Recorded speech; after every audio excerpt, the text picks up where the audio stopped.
প্রতি বছরের মতো এবারও জাতীয় চিড়িয়াখানায় দর্শনার্থীদের ভিড়। এ বিষয়ে আরো জানাতে আমাদের সঙ্গে যুক্ত হচ্ছেন আমাদের সহকর্মী মাহমুদ হাসান।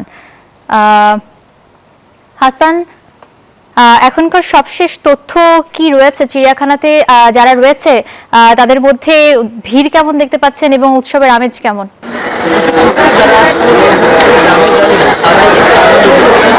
তৃতীয় দিনে রাজধানীর বিনোদন কেন্দ্রগুলোতে ভিড় করছেন, তারই চিত্র কিন্তু আমরা দেখতে পাচ্ছি মিরপুরের এই জাতীয় চিড়িয়াখানায়। একেবারেই লোকে লোকারণ্য, একদম প্রবেশ মুখের সামনে আমরা রয়েছি।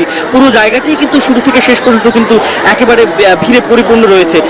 এই সময়টাতে কিন্তু পরিবারের কনিষ্ঠ সদস্যরা যারা থাকেন, বিশেষ করে শিশুরা, তাদের কিন্তু বাইরে ঘুরতে যাওয়ার এই ঈদের ছুটিতে কিন্তু আবদার থাকে। সেই আবদার মেটাতেই কিন্তু পরিবার পরিজন, বাবা মা, অন্যান্য আত্মীয় স্বজন সবাই মিলে কিন্তু ঘুরতে চলে এসেছেন।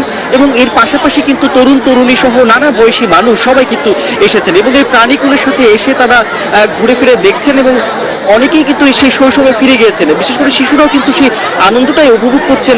বাঘ, হরিণ, জিরাফ, হাতি সহ যে প্রাণীগুলো আছে সেগুলো দেখে।